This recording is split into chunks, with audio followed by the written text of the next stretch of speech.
welcome to GoTarryn TV. This is Dr. T, PhD, the prodigy of sports psychology. And as I record this, I'm coming down from a high of being in Phoenix, Arizona, out at the Grand Canyon University, GCU's October 2023 commencement. And it was historic on many levels for myself. One, it was the first time I was there since a couple years ago when I graduated from GCU, but also that was my very first time being in the faculty procession and commencement and enjoying the graduation with all the doctoral graduates out there at Grand Canyon University. So very cool, very excited, and what a way to cap off an appropriate time here as we come to the end of the playlist for this final 10th week as interviewing the 10th candidate and talking about the 10th key strategic point of data analysis, because that's what it all comes down to in this entire time of 10 weeks interviewing all of these participants in this study. I mentioned everything that led up to it, and when you get to the end of a research study and a dissertation such as this was, you really focus and emphasize on what your data analysis is. You're analyzing the data that you've collected, and it all came down to this table that you see right here of the factors defining a mutual relationship with personal trainers and their clients. And this table in itself really was both the theoretical and leading into the applicable ways of how both clients and personal trainers can basically attain success together in reaching their goals. And I was excited because this table was created in terms of being able to help develop that relationship, strengthen that bond, and again, be able to achieve success between personal trainers and clients. So I'm very excited here as we wrap up and conclude, and I've enjoyed this 10 weeks with you. And as we come to the end here comes the 10th participant in the series of data analysis, and I hope you enjoy. And again, this has been a true pleasure for myself bringing this to you here for the last 10 weeks. So as we conclude this playlist, here comes again the final last participant. I want to thank you very much, and again, here comes the last interview, and it's brought to you here by yours truly, Dr. T, PhD, the prodigy of sports psychology. And let's take it away now as we come to the final episode. Okay, we're recording right now, and the first question, I've got my participant on the line. Can my participant please acknowledge that they can hear me? I can hear you. Okay, thank you. And I have two other questions before we jump in the interview. First of all, you did submit an informed consent form with your signature acknowledging that you understood that survey that you turned into us that you filled out. Is that correct? Yes. Okay, thank you. And then secondly, were you also provided an informed consent form for this interview that we're about to do together, and you signed that acknowledging and understanding all your rights to that as well? Yes. Great. Okay. Well, thank you so much for your time being here today. I really appreciate it. Just want to tell you a little bit more about what this study is all about and what's involved. Previously, you've already filled out a survey that goes towards this dissertation study. And this dissertation study's purpose is to examine how millennials like yourself describe self-determination as a contributor to realizing current personal training goals. And just a few things as we go through this. We are recording this on Zoom, just so you know.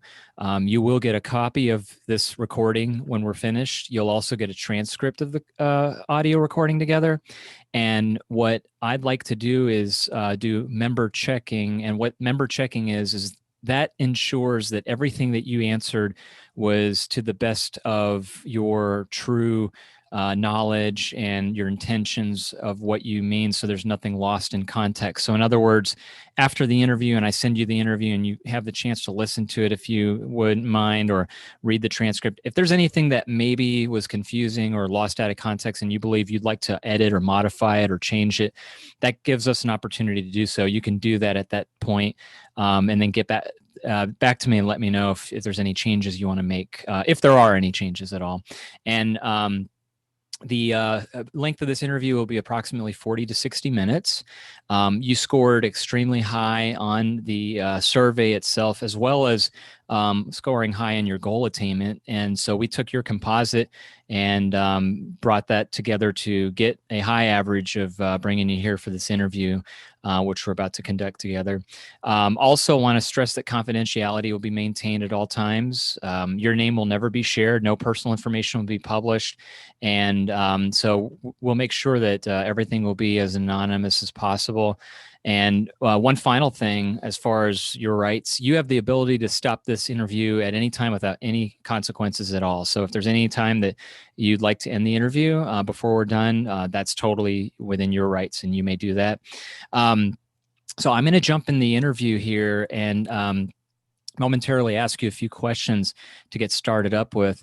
I'm also going to define some words together because there are some words that are used in this interview. And so I want to make sure that you are clear and understanding of what those words are according to definitions. And at any time, if you need a question repeated, if you need an example of a question, if you don't understand the question, or for any reason you want further explanation of a question, just please let me know and I'll do my best to give you a proper, better examples and clear definition of what we're going for. Does that all sound okay? Yes, it sounds good. Okay, great. Well, again, once again, thank you very much for being here. And I just want to tell you a little bit about the study real quick in terms of the research questions of what myself, the researcher, has been trying to answer. The overarching question of this study is, how do millennials describe self-determination as a contributor to realizing their current personal training goals? In the first research question, of that component, how do millennials describe their self-determination in terms of autonomy, competence, and relatedness? We've already gathered that data from you through your answers of that survey that you provided for us previously.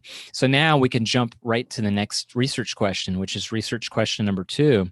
How do millennials describe autonomy as contributing to their realizing of their personal training goals?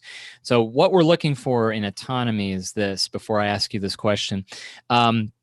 Autonomy, by definition of self-determination theory, is the desire to be causal agents of one's own life and act in harmony with one's integrated self. So autonomy, you can think of somebody who has high autonomy is very independent, internally motivated, intrinsically motivated, doesn't need a lot of motivation to do things because he or she it makes very autonomous decisions, is in control, basically, does not rely on external influences to, control their destiny. They do it themselves. So, for example, just using some examples of autonomy, in your survey, which you scored high on, were some of the things like, for example, when we asked you of feeling a sense of choice and freedom in the other things you undertake, feeling that your decisions reflect what you really want, feeling that your choices express who you really are, feeling that you are doing what really interests you. You scored high on all those, which would suggest to us that your autonomy level is very high. Does that make sense in terms of what autonomy means? Yes. Okay. So then my first question to you in the interview is this, and please be as descriptive, take as long as you'd like to answer any of these questions. Can you please describe whether you had some degree of autonomy or to what degree your autonomy was, be it none at all, small, moderate, large, in realizing your personal training goals? I would say it's large, and with autonomy being in relation to self-motivation, just to want to be a better person, whether physical or mental. So I would say it was large. A large amount. Interesting. Okay. And let's talk about that for a minute, please. I want to just kind of go on a tangent here off this answer that you gave us of being a better person, both personally and physically. Can you explain what you mean by that and just go a little further detail on that, please?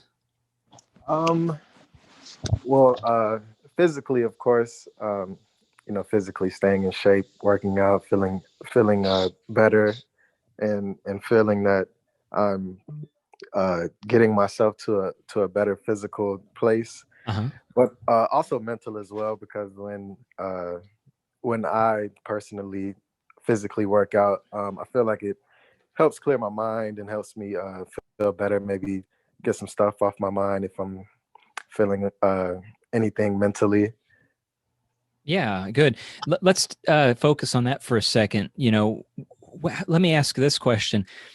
What do you believe, to what degree or to what extent does your mental focus have to, linked and connectedness with your autonomy, specifically when you're exercising and working out? What does that look like to you in terms of your autonomy and your mindfulness or your mental capacities of whenever you're making your own autonomous decisions, specifically when you're working out?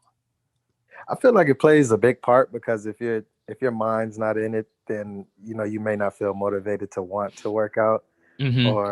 or stay. If you have started working out, you may not want to keep it going. If your mind's not into it, I don't think you'll just be motivated to do it. Yeah. So, in other words, with your autonomy level, we're getting um, I'm kind of getting the idea that it sounds like not only is it important in starting your program, but just what you kind of just said is continuing and staying consistent. Is that fair to say? Yes.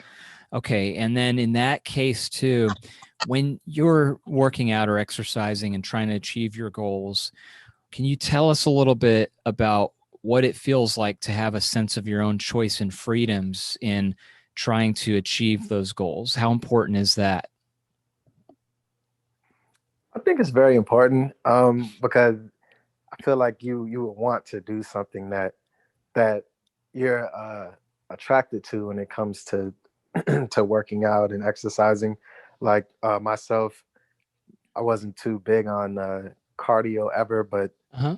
um, I really just had to look inside myself and want to actually get better because that is a big part of exercising is cardio.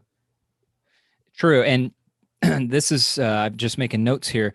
You've mentioned again about looking better and getting better. The word better, can you go into more description? What does better mean to you in terms of achieving your health and fitness goals? What are we looking at for better? Hmm. Mm, better to me would be hmm. Better to me would be more a little more lean, a little more a little more shapely. Hmm. Just me personally would be a little more chiseled, a lot less body fat, um, and also healthier, like food wise too. Making sure that I'm not eating junk food and eating healthy and eating good. Okay, Uh, good. Yeah. yeah. How about this? I want to ask you about your interests now. Specifically when it comes to eating well and exercising and achieving your goals in your program. What about your interests in terms of how they align with your goals? Would you say that your interests line up with your goals? And if so, can you paint a picture for us or kind of illustrate what that is as in terms of the link between your interests and your goals? And you said interests of what? When you're in the fitness room, exercising, working out, eating Mhm. better, thinking in terms of that, how is that all correlated with your interests, your personal interests? Um, I mean, I would say they correlate. I personally like to lift weights, and I just like to feel better as a person. So I would say that they correlate. Mhm. Good. Now, on the flip side of a couple of things here, I'd like to ask these questions. When you're in the fitness room or when you're working out or in your personal training program and trying to achieve your goals, can you think of any times where you might have felt like those things were things that you had to do? Or, in other words, those exercises and that program that you were on was more like a chain of obligations. Did it ever feel that way to you? Not necessarily that Hmm. I had to. No, I wouldn't say it felt like I had to. It's more of a want. Want, want. Mm. Okay, good. And so then would you say that your wants and your desires then are they stronger and more powerful than controlling things that you feel that you're required to do? How does that look like if you're looking at your wants and desires versus what you know that you're supposed to do and what you're required to do in terms of fitness and exercise? I would say that the wants are more powerful because the requirements, I mean, you have to without question. But if it's something that you want, then that's something that you really have to buckle down and go for. Hmm. Let me ask you this question. With your program and you have a set task, I'm sorry, pardon me, let me repeat that. In your program and you have a set list of wants that you know that you basically, for lack of a better word, want to do, but let's say hypothetically your trainer was not in alignment and wanted instead to do other exercises in the program and defended it by saying that it was because those exercises were more effective or would achieve your goals more successfully. What would that look like since then your autonomy would be challenged? Would that work or would that not work? Or is there a compromise? What would that look like? Um, I would probably I'll probably listen to the trainer. I mean, they're the professional. If they think that something else will work better to Hmm. help me reach my goal, then I'd be for it. What would it make you feel like if there was ever a time that you were pressured to do too much or too many of the exercises that the trainer was asking of you? I think that'd be kind of hard. But I would still just try to push through it, do the best that I can. Hmm. And in terms of your autonomy and just thinking about in the weight room and eating right, uh, were there ever times where you ever felt that you were forced to do things that wouldn't have been your first choice in terms of eating and exercise? Was there ever times where it felt like you were doing something just to do it as a requirement, but it definitely wouldn't have been the way you would have done it or your first choice? Did that ever happen? I would say that happens a lot. And can you give us maybe an example that you could think of? What comes to mind if that ever happened in your experience, or what from what you've observed with that specifically happening? Well, I mean, like certain exercises, people don't really love, like Hmm. burpees Hmm. and things like that.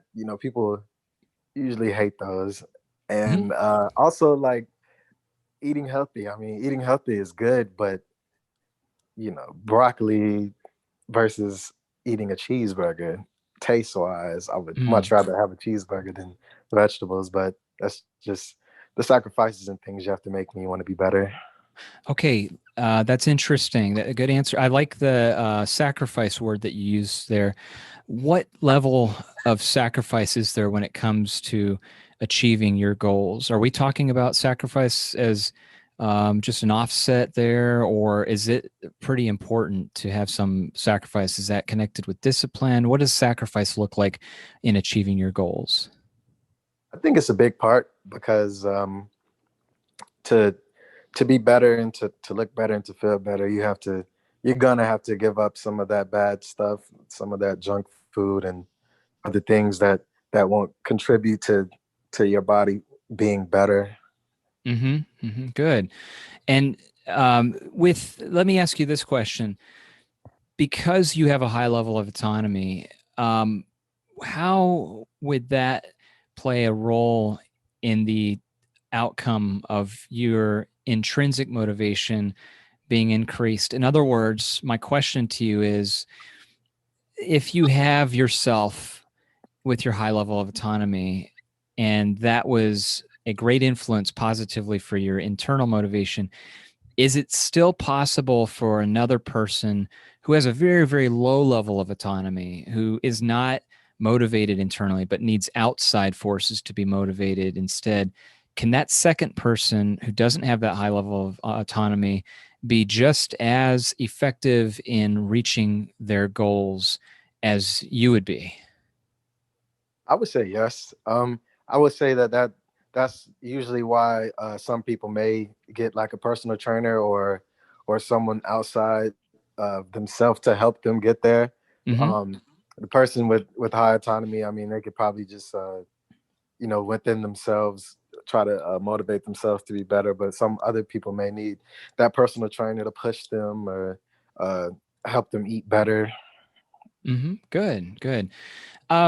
Let me ask you this question. Going back to the burpees example, if the trainer was having you do burpees, and it's definitely not something you would have done out of your first choice, or if the trainer said you need to eat this plate of broccoli, but you're thinking I'd rather have that cheeseburger instead, Mhm. your level of autonomy at that point, then would it, in if it had the choice of being either satisfied or frustrated, which one would you say it was at that point if the trainer was doing that to you? Is that satisfactory or is that actually frustrating when the trainer does that to you? I would say at the beginning, frustration, but that's why you get better and you get used to it and you learn to live with that sacrifice. Okay, good, good. And let me ask you this question, and then we'll move forward to the next component. But I want to ask you about autonomy in this kind of vein. So, when you look back at your personal training goals, how successful then were you in achieving them because of the contribution of your high level of autonomy? I would say very successful, at least at least a very successful so far. Mm-hmm. Mm-hmm. Good, good. Okay, well, I'd like to next then move to the next component of self determination theory, and that's something known as competence. And the definition, according to self determination theory for competence, is seeking to control the outcome and experience mastery. So, in other words, it's mastering a skill, let's say, or in this case, mastering the art of exercise and eating healthier. And so, in the self determination theory survey that you provided us, once again, you were very highly competent on your scores that led to your final result. And some of those questions were things like, quote, I feel confident that I can do things well, or I feel capable at what I do, or I feel competent to achieve my goals, or I feel like I can successfully complete difficult tasks. And again, all of which you scored high on in our survey. Now we're going to relate competence specifically to what we're talking about here with personal training goals. So my next question to you is this, as we move on to research question number 3, which first I'll read the research question, which is how do millennials describe competence as a contributor to realizing their goals? The first question is, can you please describe whether you had some degree of competence or to what degree your competence was in achieving your personal training goals, whether there was none at all, a small amount, moderate, or large competence in relation to your personal training goals? Um, Physically, as in exercise, I would say I was fairly competent. I've always been active as a child and growing up in school and playing Mm-hmm. sports and things like that. Mm-hmm. So exercise wise, I would say fairly competent. Eating healthy, not so much. I, as you get older and your metabolism slows down, you can't eat that stuff that you've been used to forever. So learning how to eat healthier and count carbs and things of that nature, Mm-hmm. not so much competence. Okay, interesting. And in your program of achieving goals, were there times where you felt confident that you could do some of the exercises quite well? It was, yes. Could you give us a couple of examples of that, please? Yes. Hmm, maybe like the bench press and um, free weights, dumbbells, things like that. I've pretty much been using things like that for a very long time, so I was pretty competent at that and confident in using them. Good. Now, on the flip side of the coin to that question, were there ever times where you had serious doubts about whether you could do a specific exercise or routine, or did you ever have doubts about attaining, your personal training goals?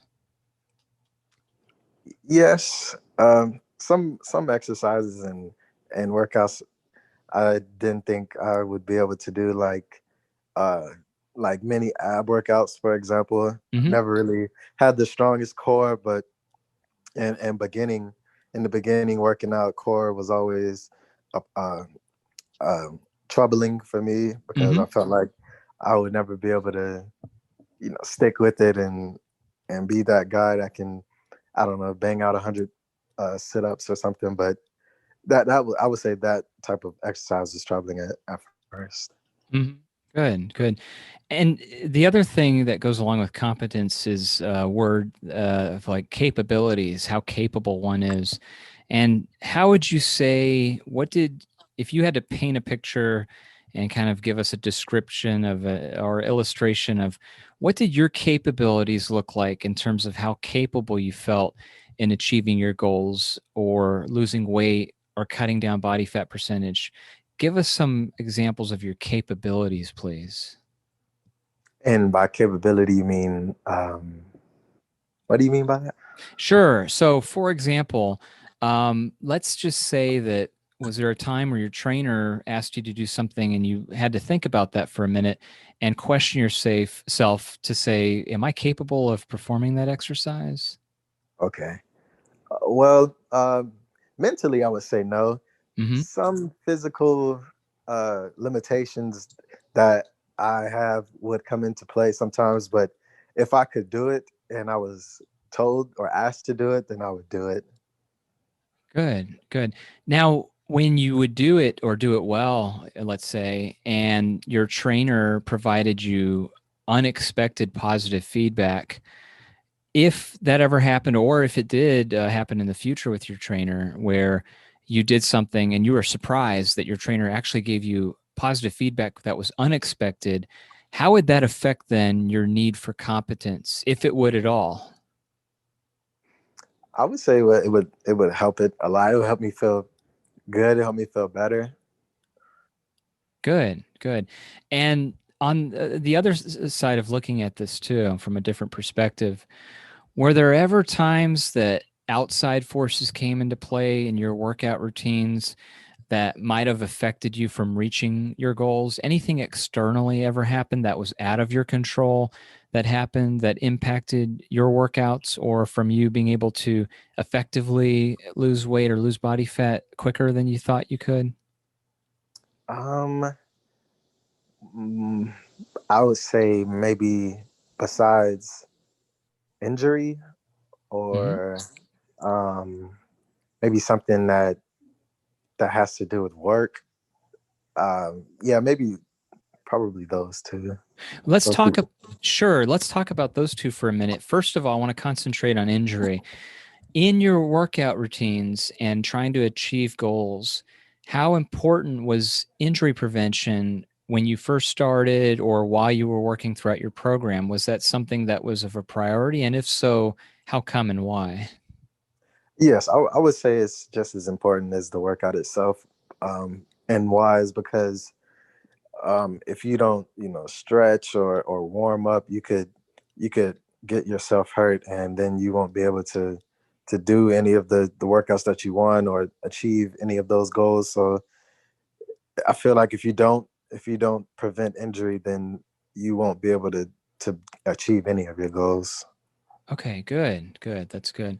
And again, looking at a different perspective here, let's talk about your security level too, about your abilities. Security is really important. How secure you feel about abilities, or how insecure you feel about your abilities. Was there ever a time in the gym, let's say, that you might have felt insecure about your abilities to properly achieve your goals? Did that ever happen? Yes, sometimes when I would be in the gym and I'm lifting a certain amount of weight or going like a certain speed on the treadmill, and then I Hmm. see someone else who's doing a lot more weight or going a lot faster. It could make me feel a little insecure. Okay.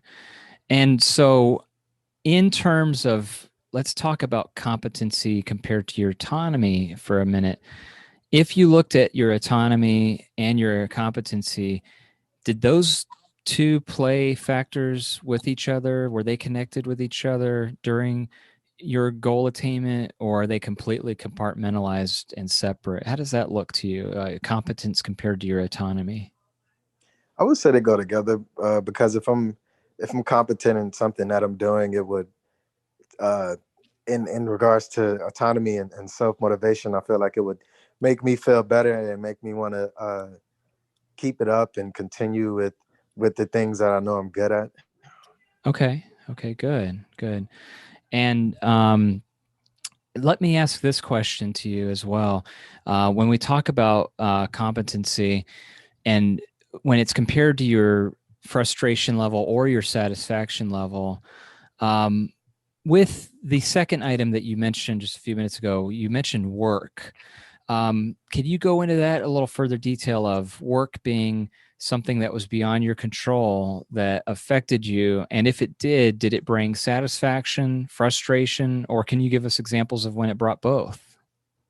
And you mean work as in my work? Right. You had mentioned about outside forces. The first thing was injury, and the second thing was work.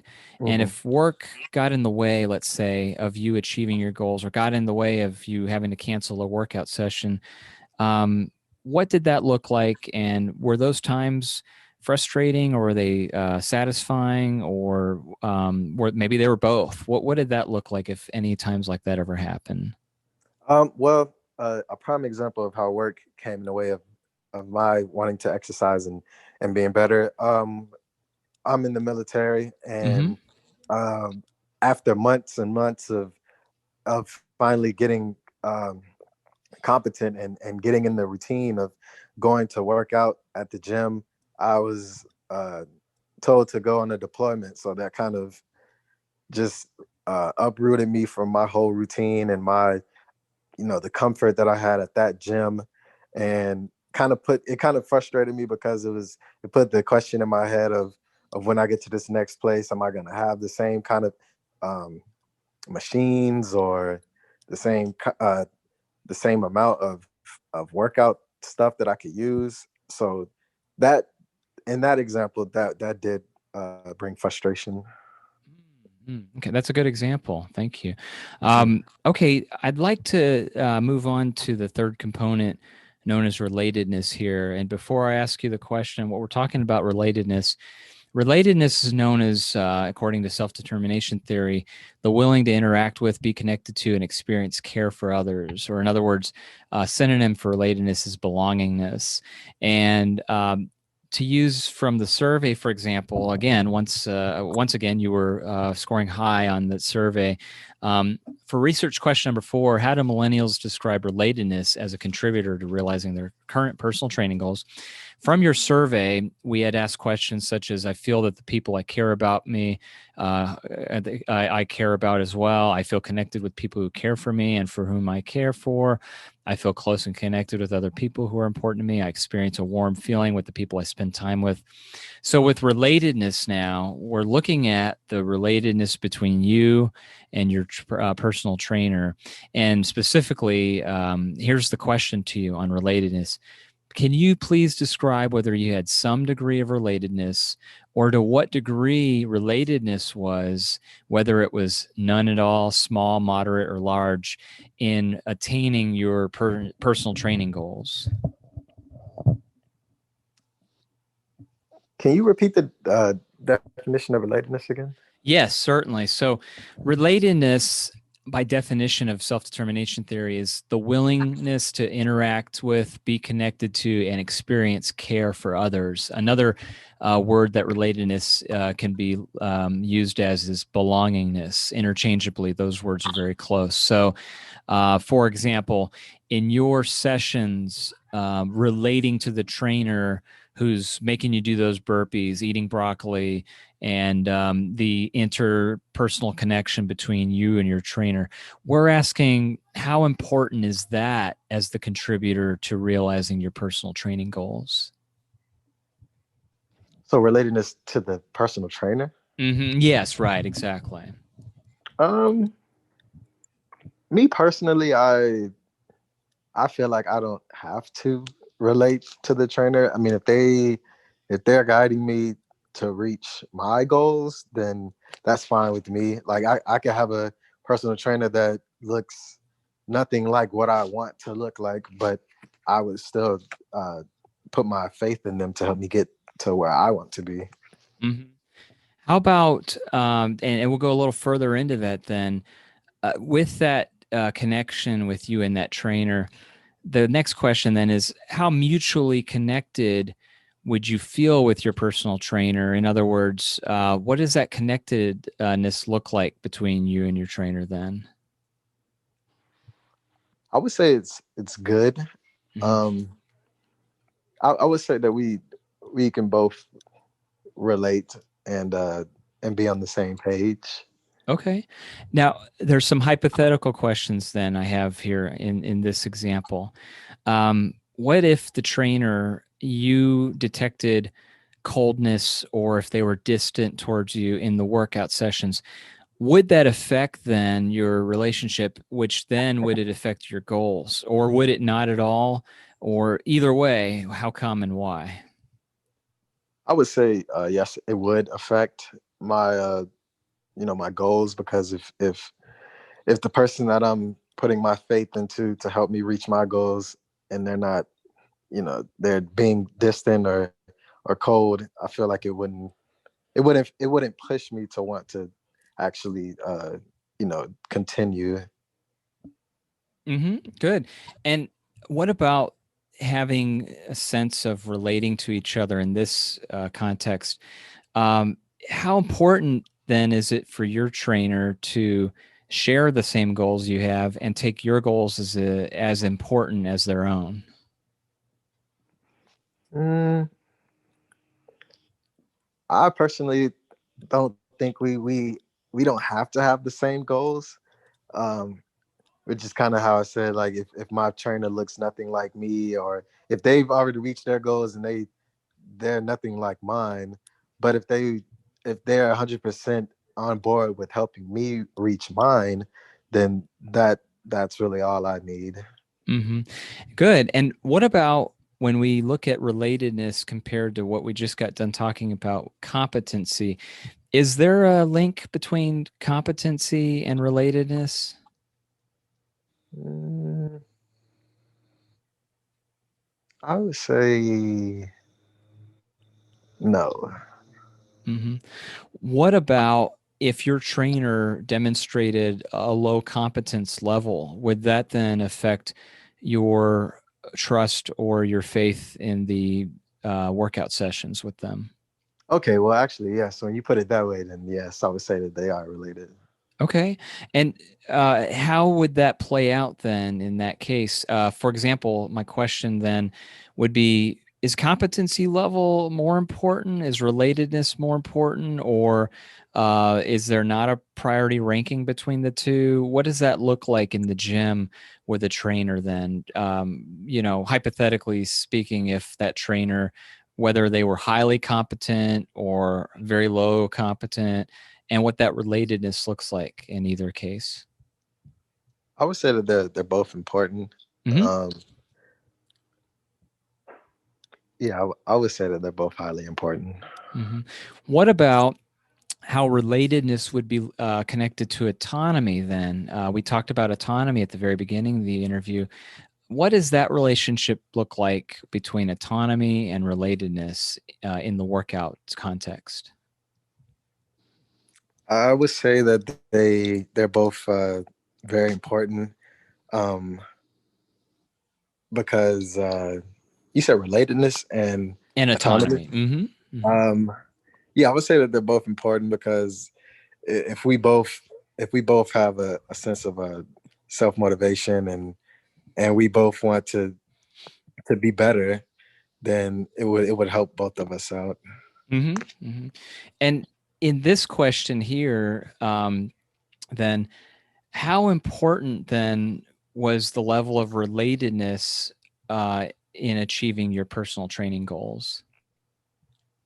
To my trainer, Hmm. level of relatedness, you said? Right, right. So when you look at this in terms of overall relatedness and your goals, the question would be, how successful were you in achieving your personal training goals because of your relatedness with the personal trainer? I would say successful. Mm-hmm. Mm-hmm. And hypothetically, this question, if you had to rank in a priority list between your level of autonomy, your level of competency, and your level of relatedness, where would you rank those among each three compared to each other in terms of achieving your personal training goals? I would rank them autonomy, competency, and then relatedness. And how come? Why would it be in that order for yourself? Because with autonomy, you need to be motivated. You need to be self motivated to Mhm. want to be better. Competency, just because while you're wanting to be better, you have to be able to get better at what you're doing, like proper routine and or proper like form and Mhm. stuff for the workouts that you're doing. Mhm. And then relatedness I put at the bottom is just because it is important, but I would say that the other two rank higher. Okay. Okay. Good. Good. Now, let me ask this question. As we move forward a little bit, we've talked extensively now for autonomy, competence, relatedness, and we've looked at how self-determination is influenced, as far as it's related to your personal training goals. This is my next question as we move forward. Let's look at your generation, the millennials. Anybody who is ages 24 through 39 is a millennial today, according to our age demographics. So, your generation of the millennials, first, let's talk about autonomy. How would your generation compare then to other generations as far as autonomy is concerned? So, my question is, for example, if you're looking at generations that are either younger than you or older than you, whose autonomy level is higher or who has really low autonomy? Or is there a difference and why?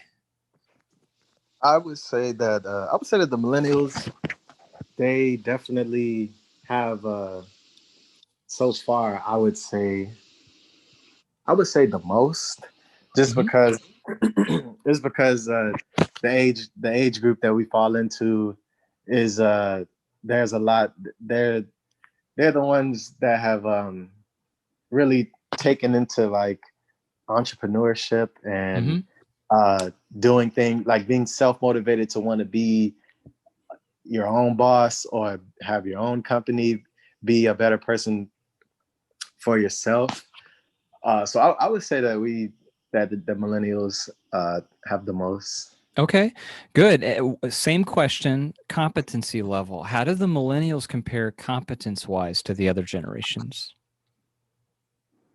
I would say that they are probably one of the on the lesser ends because um, I mean I would just say for my own self, there's a lot that I know I probably should know how to do but don't, and older generations like maybe my parents, for example, a lot of the things that they do, they've been doing for a long time and they know how to do it well.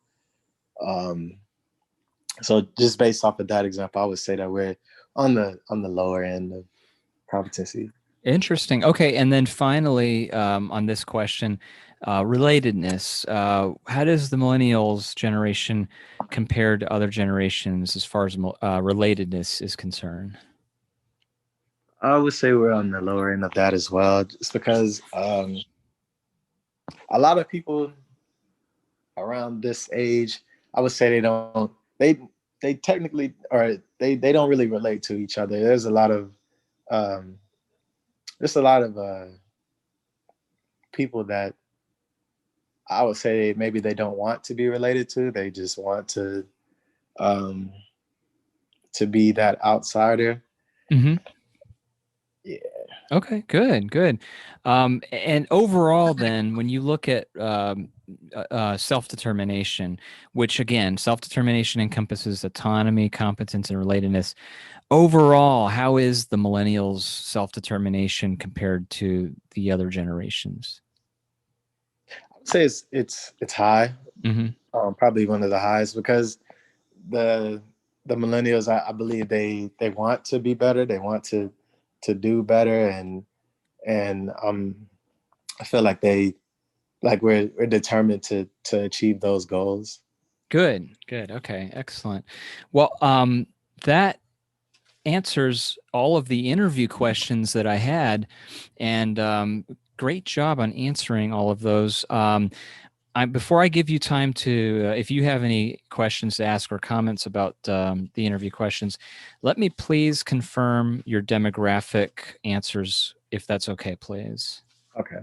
So on the demographic questionnaire, which I'm going off of, can you please confirm then? It looks like you are Black African American 26-year-old male. Yes.